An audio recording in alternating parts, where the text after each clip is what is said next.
మా దగ్గర అణ్వాయుధ అస్త్రాలు ఉన్నాయి, అవన్నీ కూడా భారత్ పైకి ఎక్కుపెట్టి ఉంచామని చెప్పడంలో ఉన్న ఆంతర్యం ఏంటి?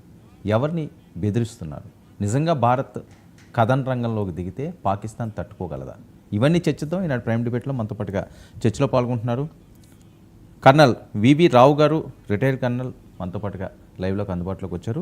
అలాగే రామిరెడ్డి గారు, బీజేపీ సీనియర్ నాయకులు కూడా మనతో పాటుగా లైవ్లో జాయిన్ అయ్యారు. మరి కాసేపట్లో ఫారూక్ సిబ్లీ గారు, మైనారిటీ హక్కుల వేదిక కన్వీనర్ కూడా మనతో పాటుగా లైవ్లోకి అందుబాటులో ఉన్నారు. రామిరెడ్డి గారు నమస్తే సార్. నమస్తే అండి. సార్, ఏంటి పరిస్థితి? కవ్వింపు చర్యలకి పాల్పడుతున్నారట, minute to minute high tension.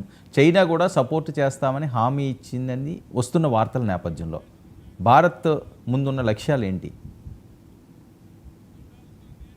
ఈ నెల 22న పహల్గాంలో ఏదైతే ఉగ్రవాదులు అత్యంత అమానవీయంగా మతపరంగా ఎంచుకొని చంపారో 26 మంది వ్యక్తులను, అందులో ఒక వ్యక్తి తన ఆయుధం గుంజుకొని మన వాళ్ళని కాపాడని ఒక ముస్లిం కూడా ప్రాణాలు వదిలాడు. అతని త్యాగం కూడా గొప్పది. మనం ఏ విషయంకి ఆ విషయం చెప్పుకోవాలి. అయితే ఈ ఉగ్రవాదులు చేసిన చర్య వెనుక పాకిస్తాన్ ఉంది, ప్రతి ఉగ్రవాదం వెనుక పాకిస్తాన్ ఉంటుంది అనేది చరిత్ర చెప్తుంది. ప్రపంచానికి కూడా మొత్తానికి తెలుసు. కాబట్టి దీనికి ధీటైన జవాబు, అంటే ఉగ్రవాదులకు బుద్ధి చెప్తామంటే లేపేసుడే, వాని వెనుక ఉన్న వాళ్ళ మీద కూడా చర్యలు తీసుకుంటాను ప్రధాని మోడీ గారు స్పష్టంగా ప్రపంచం మొత్తాన్ని ఉద్దేశించి పాకిస్తాన్ను హెచ్చరిస్తూ చెప్పడం జరిగింది. ఈ సంకేతాలు వెళ్తున్నాయి. ఇవే కాకుండా మొత్తం మన త్రివిధ దళాలు వాటి విన్యాసాలు, యుద్ధం ముందు జరిగే విన్యాసాలు కూడా ప్రదర్శన ఇస్తున్నాయి. సముద్రంలో, అక్కడ అరేబియా సముద్రంలో నౌకాబలం కానీ, ఎయిర్ ఫోర్స్ సెంట్రల్ రిజర్వ్స్ కానీ, ఈ తర్వాత మన రైల్వే గూడ్స్ ట్రాన్స్పోర్ట్ వాటి మీద మన యుద్ధ ట్యాంకులు వాటి క్షేత్రాలకు చేరుకుంటున్నాయి. ఆల్రెడీ S-400 రఫేల్ జెట్స్ అన్నీ వాటి లొకేషన్స్ను తీసుకున్నాయి. తర్వాత మన ఈ BSF కూడా బార్డర్లో ఉన్న రైతులకు కూడా మీ పంటలను 48 గంటల దాన్ని కోసుకోండి మాకు అది అని నిన్ననే చెప్పడం జరిగింది.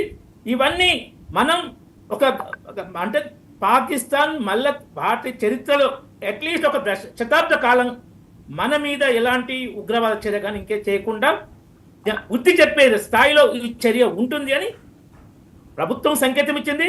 ప్రభుత్వం మీద నచ్చిన భారతీయులందరికీ, విదేశాల్లో ఉన్న వాళ్ళకు కూడా, భారతీయ అభిమానించాలకు కూడా అందరికీ స్పష్టంగా అర్థమవుతుంది.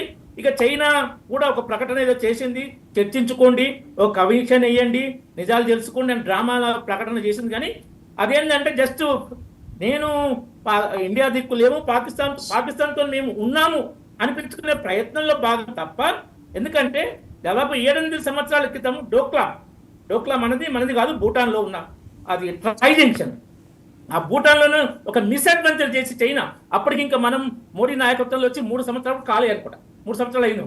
ఆ టైంలో చేస్తే మనం ధీటుగా డిప్లొమాటిక్గా ఎదుర్కొని మన బలగాలను కూడా మోహరించి చైనాను వెనుకకు పంపించడం జరిగింది డోక్లాంలా.